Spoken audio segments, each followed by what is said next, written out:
Welcome to Candid Minds with Dr. T. I'm Dr. Tamir Aldad, addiction psychiatrist and CEO of Mindful Care, the first ever psychiatric urgent care committed to providing affordable and accessible mental health care. Thank you for joining us. Welcome to Candid Minds with Dr. T and friends. I am your host, Dr. Tamir Aldad, and here today to discuss an interview that I had with Sheila Nazarian. Sheila is a well-known, renowned plastic surgeon, also the host of the Netflix show Skin Decision Before and After.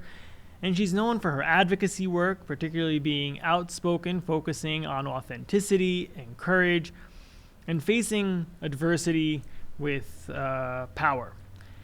It's an excellent conversation. I would say that the focus here is less on her actual advocacy work and more what we can learn from her perspective and philosophy, as I think it translates into many aspects of our lives, as we should all strive to be more present, more mindful, and more authentic. Take a listen. All right, I have Dr. Sheila Nazarian with us here today. Very excited to speak to her. She is a plastic surgeon and the host of the Netflix show Skin Decision Before and After. Dr. Nazarian, welcome to the show. Thank you for joining us. Thank you so much for having me. Looking forward to it. So we've been talking today about courage and being authentic, and I think you've certainly done a lot when it comes to speaking your mind and advocating. But before we get into that conversation, share with our listeners a little bit about yourself and your background. Yeah, so I am a Persian Jewish immigrant to the United States. My family escaped in 1985 after the revolution and came to America under great danger and didn't know any English, learned English, just worked really hard, excelled in my studies. I was a dancer, total nerd. Definitely wanted to be patted on the head and told what a good girl I am. Very Persian culture-esque. Sure. Very much discouraged, I think, by my community in becoming a surgeon. They were always saying things like, well, when you have kids, you're going to have to quit. So why would you put yourself through that? And I think that fueled me for a really long time. And, just proving people wrong fuels you. But then at some point after you've sort of done everything you wanted to do, you look around and you're like, wait a second, if I'm proving other people wrong and that's what I'm living for, then I'm not really living for myself. I'm living for other people. And so, I would say about 4 years ago, kind of let all that go and really just felt the wind at my back and felt that I had something important to say that was very much driven by my core values. And I realized that you can't get canceled if you come from a place of love. And if you keep going, canceling is a decision you make for yourself. So if someone says something and you say, oh my God, I'm so sorry. And then you shut up, you just canceled yourself. But if you would have kept going, you find your tribe. And so really there is no getting canceled. It's just you canceling yourself. No, absolutely. I actually just was talking to someone earlier that it's the people who apologize that get canceled. Every time I hear somebody apologize for something they said that was actually really good, I'm like, no, you're so dumb. Well, it's like the beginning of the end, right? Yeah. Totally. So that's very true. I'm curious, 4 years ago when you were at that pivotal point, you certainly had times of self-doubt, right? And I think there must be a point where you're like, could this backfire? Could this jeopardize my practice? Could this jeopardize my brand? I didn't doubt that any of those things were going to happen, and I didn't doubt myself though either. So how do you bulldoze through any sort of periods where you're like, maybe you second guess that I should just let it out, be myself, be authentic? How do you make sure that doesn't? At this point, I don't second guess being authentic. I am. No, I know. Now you are. Take it or leave it. Well, it was like a 10% thing. So really it was like 10% pushing myself, like hashtag Shabbat Shalom. Okay.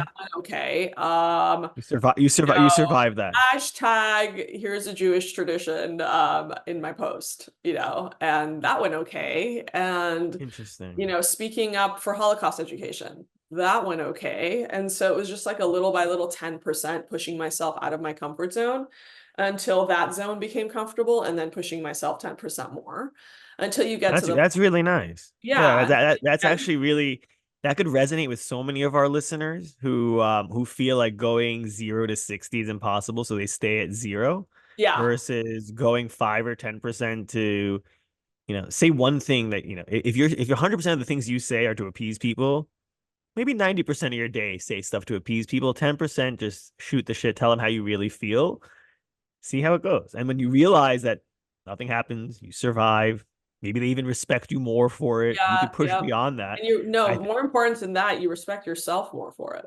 Yeah. So that is very true. I think that there's a lot of wisdom there. From a leadership perspective and growing and you do so many things between Netflix and then a surgeon and having your own personal life. How do you feel it's important to balance all that? I would say that, it's not perfect. And when you put your energy into one thing, other things suffer. And then you shift and you're like, oh shit, I have to put my energy back into those other things. And then the thing you were Hmm. putting energy into suffers. There's only so much time in the day. You just want to have good people, be able to delegate to them as much as possible. Um, but I know if I put 100% of my attention, for example, into my surgery practice, it would be doing even better. I mean, thank God it's fine. But like, you know what I mean? Or if I put it 100% into my own skincare line, that would be killing it. Right. But the fact is that, I have to put energy into different buckets because that's what makes me happy and it keeps me from getting burned out. Because if I had to be a surgeon 100% of the time, I would not be a happy human. And not being happy makes you a worse doctor. So me putting energy Yeah. into all the different things that make me feel fulfilled make me a better doctor. Yeah, yeah, diversifies, and then it keeps things interesting for you. You mentioned your family early on. I'm curious, having seen you grow so much, how did they respond to all this? I think my husband at first was like, "Are you crazy? Like, this is dangerous. What are you doing?" Because we are first generation, Yeah. Iranian immigrants. You didn't say you were Jewish in Iran. You would go as far as to change your last name so it didn't sound Jewish. So in the beginning, he was kind of fearful. And then I think now with the horrific, anti-Semitism that we're seeing, he understands how important it is, the work that I'm doing. I'm getting invited all over the world to speak. And so I think he sees that, oh, okay, this is a huge impact. My kids are like little warriors. They know all the talking Mm. points, they know how to defend themselves. And they're building their courage, and it's fun to see and guide them in that. Um, but yeah, I mean, I think overall they're very supportive and they know that what I'm doing is important and they get positive feedback from their peers and from their teachers about me. So I think they're proud. Yeah, no, I believe that. Do you have something that comes to mind as an example of the impact where you didn't Yeah. realize what's going to come out of the work, but then now you're seeing the fruits of your labor? Anything that Yeah, I mean, resonates? 4 years ago when I first started, and there was the conflict in Israel in May of 2021, I kind of did go 0 to 60. I was kind of in my hashtag Shabbat Shalom stage, and then I went Yeah, zero to yeah. 60. And I had anxiety for the first time in my life, but there was kids in bomb shelters messaging me on Instagram saying, "You're the only light I see." Recently, some medical students at UCLA were told that they were going to be segregated in one of their DEI classes. And I reported it to an organization that I know on a Tuesday. They sued UCLA Med School on Wednesday, and the class was canceled on Thursday, the day that it was supposed to happen. Wow. Um, just, a lot of examples of things like that where it's just in different little buckets, whether it's the DEI bucket being, driving anti-Semitism, calling Jews white oppressors. Obviously, me and you are both white.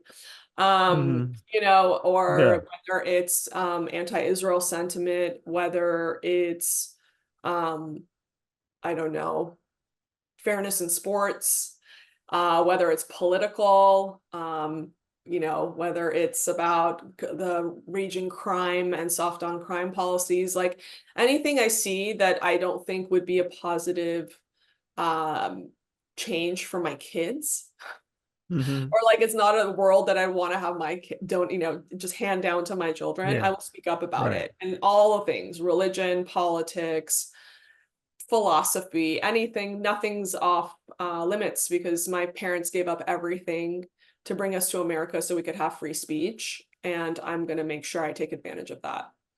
Oh, that's huge. That's huge, and certainly inspiring and empowering. You mentioned the college campuses and you advocating on their behalf. Do you feel that students there aren't doing enough, or aren't given the space to, or the platform to have a voice, or should they I be think doing a something lot of differently? no, I think a lot of students are doing a lot, and that's unfortunate because they're not paying tuition to go be activists and fight on campus. They're paying tuition to learn in a Yeah. friendly, welcoming environment where freedom of thought and freedom of exchange should be unfettered, right? And I have a Yeah. junior in high school I just met with her college counselor yesterday, and we were discussing all of these things. Do I want her to go to a campus where she's a little soldier? Well, they should be paying me. Why am I paying them? I'm paying for them to teach her, not to have her go fight on Yeah. their behalf to make their campus a better place. So, Feels like a waste of time a little bit, you're gonna go I there and, mean, do if your life advocacy plan work all is to day. be an activist, it's perfect learning environment, Yeah. but what if she wants to be anything else? So Right. I think that's one thing. And then the other thing is, I think, Jewish day schools, Hebrew school, parents have failed. What is the point of teaching Torah and all of this stuff if you unleash the crazy on your kids once they enter high school or college and they don't know how to defend their identity? Totally failed. Hmm. So that's, I think, the other failure, I think, is of parents, is not giving your children roots in their identity. So when they get to college, they're just blank canvases for anyone to indoctrinate, anyone to paint on.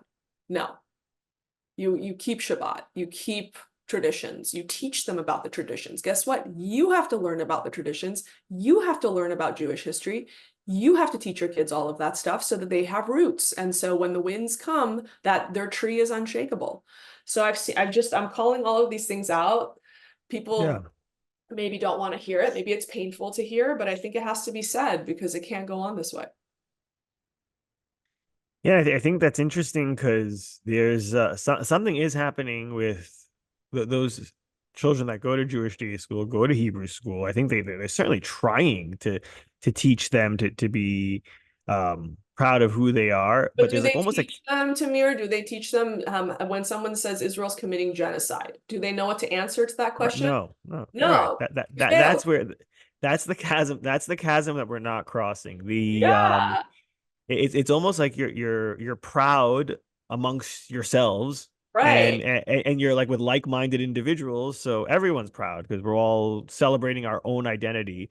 But then there's almost they clam up, I think, when it comes to walking out of that environment, right? When you're out of the yeshiva, when you're out of the Hebrew school, whatever it is, you suddenly you see this a lot in the city. You tuck in your Star of David. You tuck in your mezuzah necklace, or whatever it is. You put your tzitzis away. Not my kids. My kids, I said, Right. what do you want for your birthday? They said the biggest Star of David you can find. Right. So no, I think that is that there's something there. And I wonder how soon it'll take to pivot, because it's like Well, turning I a mean, ship it around. comes We have from the years and parents, years of Amir. It comes mm, from the parents. If you tell your kids to hide their Star of David, you did it. You canceled them. mm. So maybe that's where the education really needs to happen. Of course, The parent all pa education parents is at parents the dinner parents table. need to really double down on what the long-term goal of building a Jewish identity in a child really is, for him to be able to proudly support it and believe in the identity that we've developed in them. Yeah, teach them their history, teach them their roots, tell them to be loud and proud. There are laws in America. We're not in Iran anymore. Right. Don't What tell them what to do be you quiet. Sure, sure. What do you tell and I'll let you finish on this thought because we're a little bit at time here. What would you tell these college students that maybe started off strong in terms of advocacy, but now it's taking a toll on their own mental health, and they're tired and they're exhausted, and like you said, they didn't come to college for this. Not sure why they're paying for this. Um, Maybe they feel like it's a losing battle, or how would you reignite the passion that they had in the beginning, and what advice would you give them to stay strong? I would say if you need to take some time off away from social media, away from posting, go ahead and take 1 week, 2 week, 3 weeks off. Step away, right? There's the worst thing you can do is, harm yourself or put yourself into a state of, anxiety and depression that you can't even function. Don't do that. But if we don't speak up now, if we don't fight this fight now, what happened in Iran can very easily happen here. And we Yeah. smell the same smells, right? What were they saying in Iran? Oh, why is the Shah living in a castle when there's homeless people on the streets? Sound familiar? Like if you don't fight this fight, what is your little brother or sister going to go through? What are your kids going to go through? We cannot let Hmm. America go down. We cannot stay silent. Even if you don't want to be on the face of it, donate to people, give time, volunteer to people who do want to be the face of it. But we have to keep fighting. This is not the time to stay silent. Jews have never done well when we've stayed silent, period. No, certainly wise words, and I appreciate you spending some time with us and sharing your input. I think it's really important that we continue instilling courage in everyone to be as authentic, no matter what they're advocating for. Being authentic and being the best self that they could be is huge. So I appreciate you being with us today. Thank you, and you're welcome to join us anytime again in the future. Thank you so much. Of course. Certainly an interesting conversation. I'm here today with our friend Nick Bracks to discuss this conversation. Particularly, things that resonated with me, Nick, are the ability to not always be politically correct, uh, staying strong in having conviction when it comes to advocating. There's a lot of pressure in society, and I think people have to balance being their true self, but then now there's a fear of being canceled and cancel culture kind of hanging over your head, and it could silence people when they might have refreshing views to share. And we were usually, for the most part, smarter when we could hear other perspectives, right? And that adds value. And we could be losing or missing out on that if we're not creating an environment where people could speak up. And hearing the work Sheila is doing, one thing that I think we can learn from is it doesn't matter what she's advocating for or what she's passionate about, but I think we can all salute somebody for being strong and going out there and speaking their voice and being a part of that dialogue and pushing that conversation forward. And for me, particularly even with patients, a lot of times people find themselves just trying to fit in, not create turbulence, uh, travel down the path of least resistance, and short term that makes sense, arguably advantageous. But as you continue doing that, you become less and less authentic to the point where one day you might wake up and not recognize yourself. And being cognizant of that early, I think will serve all of us well. But what are your thoughts hearing that conversation I just had with Sheila? Yeah, I mean, so many on that topic, but I think the authenticity is so important, and it is easy to fall into just trying to appease people and yeah, waking up and not even remembering who you are, not knowing what is real and what isn't because you've done it for so long. So it's gone in the world to the extremes where there's that polarization, the cancel culture. We can't have just a open argument where there might be disagreements, but we're able to listen and take it on board. And even if we don't agree, we might learn something. And I think that's just so important that we have a society where we can not agree with each other, but respect each other and have conversations about things. And the outcome's been that people a lot of the time are afraid to just say their own opinion about things. And I think that's really unhealthy. It's gone too far, because then you're just suppressing yourself and you're not able to really put your best foot forward, be your true self in the world, and that can lead to a whole lot of negative things. So I think it takes a lot of courage that she is being open and talking about her own views. I know in my own life, it's been something I've probably struggled with the most, because I grew up with my dad being a politician, and that whole environment, you're conditioned through that to be very measured about what you say and make sure that you don't say the wrong thing, and that you put one foot wrong and that can be blown up in the media. And I experienced that, and that gets drilled into your psyche, where then you're just afraid of stating your own view in case maybe something negative will happen. It's put that in your mind, when we need to, ideally feel safe that we can be our true selves and not be in danger for doing that. But when it's being reinforced that something negative happens, it's pretty hard to do it. It's already hard enough, to be open and honest in general. But if you've got that there, it's really tough, and it goes against human nature. We don't want to feel like we're in danger. So yeah, Yeah, it's we've created an environment that's a little intimidating. I could tell you, as the CEO of a decent sized company, I think a bunch before I release a statement, or before I take a position, or before I share my opinion.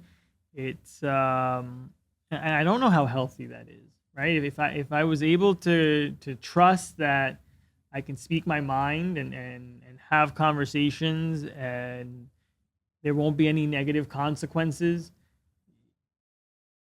a lot more creativity would be introduced into our work environment. But because we have to think so much regarding downstream consequences, it stifles the creativity, right? I rather not break boundaries, go through glass ceilings, think outside the box, because conservative feels safe, and I don't know, in the short term, it makes sense, which is what I was saying before. Short term, sure. But long term, what does that mean for science, for research, for growth, right? If you have a crazy idea and you can't share it because you don't want to be judged or you don't want to be canceled, you're going to slow down progress significantly. And speaking about being canceled, cancel culture scares me a lot. I don't want my kids to work and to live and grow up in an environment where they can't challenge anything or anyone because they fear being canceled. Well, one of the best experiences I've had throughout all of my education, some institutions more than others, was that professors created a very safe environment where you could ask whatever you want, say whatever you want, and there's that Socratic method where we're going to debate it. And it could be outlandish, it could be crazy, but this is an academic institution. And if you have data to support your thoughts, let's debate it, let's think it through, and let's see where we go, where this kind of leads. I really hope that the next generation still has the courage to do that. I don't think it's very advantageous to anyone to fear cancel culture, fear getting canceled, and then not being able to be outspoken because you don't know who's listening. They can create sound bites. Look at AI and machine learning. You don't even know what's real anymore, what isn't. So yeah, that's terrifying. The dangerous. AI, I mean, that's the thing that scares me the most. It's sort of like you're saying there, this is something that we're experiencing, but then when you look to the future, it's kind of more scary because we just don't know where AI is going to go, what's going to happen. So hopefully there's some sort of turning point where things have to flip on itself, because otherwise it's just out of control. Because AI, it's getting so good already. Imagine in 20 years where that's going to be. It's really, really scary. So I really hope that we can live in a world like your example there, where we have more of that, more of healthy debate environments where we don't have to feel afraid to say our own opinion and to have those conversations, even if it is outlandish, because humans are naturally curious and humans want to learn and humans have their own ideas, and we need to share those. We need to be able to not feel judged to do that. And it's too easy to just find the negative now. You post one thing on social media, you're almost bound to find someone who won't agree with it and will have an opinion. So if you go looking for that, you can find every reason, not to be authentic and say your own opinion about things. For sure. One thing that crosses my mind, though, is let's say I want to be super politically correct. Yes, I don't want to be canceled at all. Where do I find the rules as to what exactly is politically correct so I don't get canceled? And I find that very difficult because I see hypocrisy all the time that, okay, this you shouldn't say because you're going to get canceled. But this other person said that, and that was celebrated, so they weren't canceled. But where do I find like the rule book to know what is politically correct, what isn't, what can I say, what can I not say? Like, assuming I'm very bought into this, and I want to be Yeah. the best possible player. I don't even know if I can be because it seems incredibly arbitrary, right? That's not like some things that you might get canceled for. I'm surprised. Other things, Dr. Seuss, for example, was caught me off guard when they were removing all of his books or a couple of his books, and said he should be canceled. I don't know, literature that was written that long ago, and I'm sure there's listeners that might take offense to what I'm saying, but I think that the takeaway is I don't have a position. Mm. My position, though, is I can't even track what is going on here and who's dictating.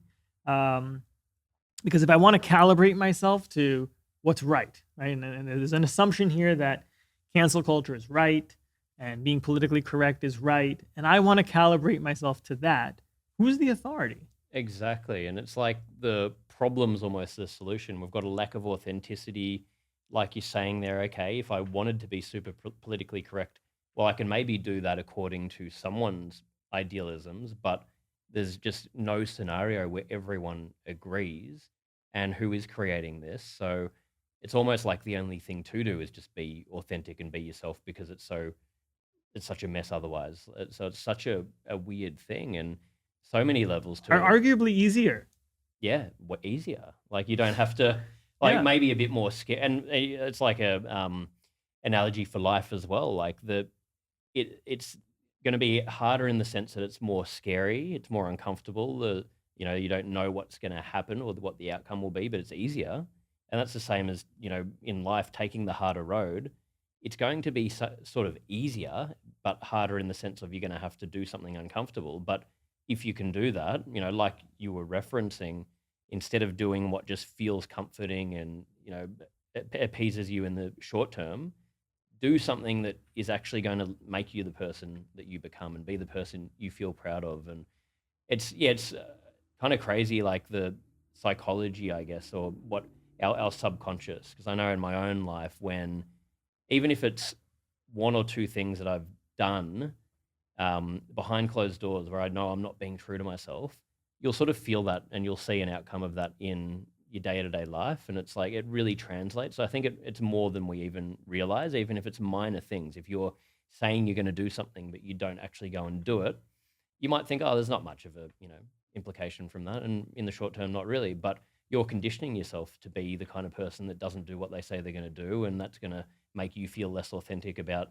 whatever, how you're conducting yourself. And I think it's just so important that we think of that, we realize that. Yeah, I travel a lot, as you know, for work, and I've noticed that from authenticity perspective and these rules that we're talking about, it changes also geographically. I could tell you reasons that I would be canceled in New York are very different than reasons I would be canceled in Texas. Yeah. So I have to either quickly realize what the rules are in Texas, or stop playing the game and be bold and be outspoken and speak my mind.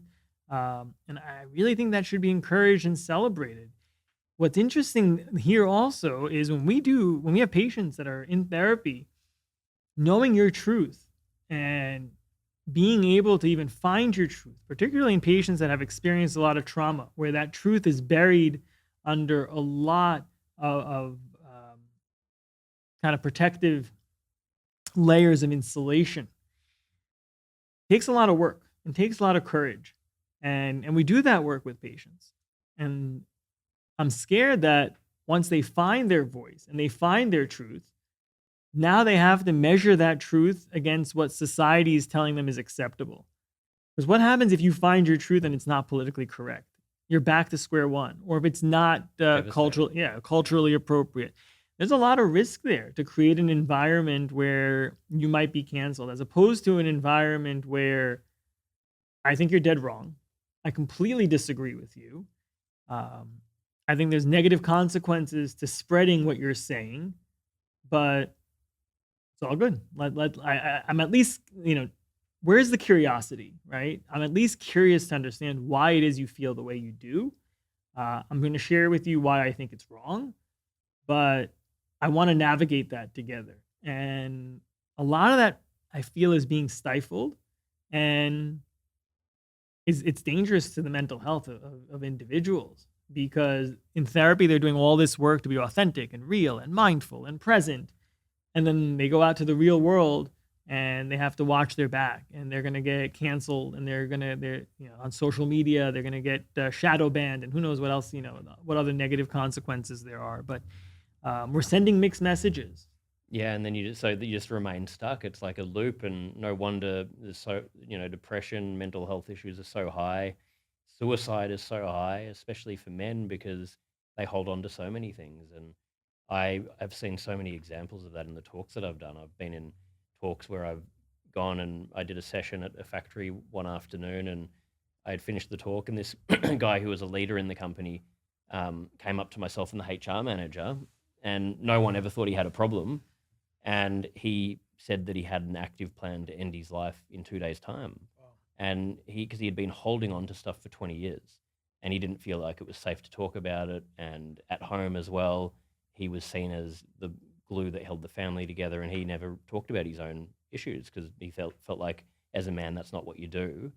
So something sparked in him when he just shared that with us, and that led to him having that realization that, okay, maybe it's okay to get help and talk about it. And he got rehabilitated, came back to work, and started sharing that story to help other people. And it really just shows you what people are holding on to and the impacts it can have. It's like devastating what it can do to people. So we need to, it's hard enough to do the work, like you're saying, to be able to find, okay, what's actually going on? What am I hiding underneath all of this shame? What are the things I need to address? You dig deep and you do that, but then to feel like, okay, it's still not acceptable now to even be my authentic self. It's just like, feels like you're in a cage if you're living like that. So it's not a world we should be living in. We need to do You more about it. suffocate, right? You Yeah. basically suffocate in that ecosystem. What do you think? Let's say someone completely disagrees with the work Sheila Nazarian does. Having heard that interview, what good do you think we can learn from it? What are the positives that, no matter, independent of what you think of her and the work she's doing, what are the positive pearls that you take away from it? Yeah, well, I think even if someone completely disagrees with it, what they can take away from it is fundamentally that having the conviction to stand up for yourself, stand up for your beliefs, and be true to that. A lot of us don't do that. So really following through with whatever it is that you care about in life, and trying to educate other people about that, or set an example for them by doing that. And you have to be more of a lone wolf to do that a lot of the time. So it can feel scary, but most of the people that do big things in the world, leaders in the world, are the people that are willing to do something where they're not just following everyone else. Yeah, you got to be at the head of the pack, right? If you're at the back of the line, Yeah. how much can you really pave the road into the future? And when it comes to Exactly. paving that road, she's certainly inspiring to her children, right? Imagine your loved ones, if they look up to you, or anyone who looks up to you in your family, not just children, but if there's anyone you have that looks up to you, imagine what type of role model you are if you are speaking your mind and you're fearless and you're advocating for some sort of change, versus you are saying yes to everyone, following the sheep in front of you, not thinking outside the box, not challenging standards and norms. Not really sure that's the role model someone really wants to be. No, I wouldn't want that. Exactly. Like, Right. that's not going to lead to that many positive things. So I think, yeah, exactly. It's like such important things to be advocating for. And as long as it's not in a way where it's people are forcing something down someone's throat and saying, this is the only way, Sure. which is a lot of, I guess, what happens in the world now, where we've got that conflict of the two diametrically opposing views. If you look at look at it politically. Someone who's a Democrat might look at a Republican, or a Republican at a Democrat, and just dismiss, the entire human just Mhm. because they've got a certain view. And I think that's just like so unhealthy on so many levels. So we need to, be able to learn that it's okay to have different views. It's actually, you should be encouraged to follow through on your views, but not force it down someone's throat, and be able to learn from those conversations. I've learnt the most when I talk to people who have the complete opposite views of me. Mhm. And when we have a constructive conversation, I'm able to often pick up things that I didn't think about, and I take that away, and that helps me reform my ongoing view, and that's led to so many positive things for me. So I think that's something that we can take away from what she's talking about. That's a good point, and I think what you're saying is for this to work, there is an inherent assumption that the people involved in this exercise are open to each other's views, right? And then this exercise and our perspective makes sense. The second you Yeah. have somebody who thinks it's a zero-sum game, two of us can't live within the same, in that same box, and only one of us can be right, which we are sadly seeing in some parts of the world. That's problematic, right? So I Yeah. think I wish for all of us to create an environment where everyone can speak their mind, and there is that freedom of thought, and you could be authentic, and you don't have to fear being canceled. And being outspoken is encouraged, and people feel inspired, because that will bring about creativity. It will foster creativity. So certainly wish that for ourselves and our future generations. I enjoyed the conversation with you, as always, Nick. Appreciate you joining me today. Great conversation with Sheila Nazarian as well. Thank you, Thanks. mate. Loved it as always. Pleasure.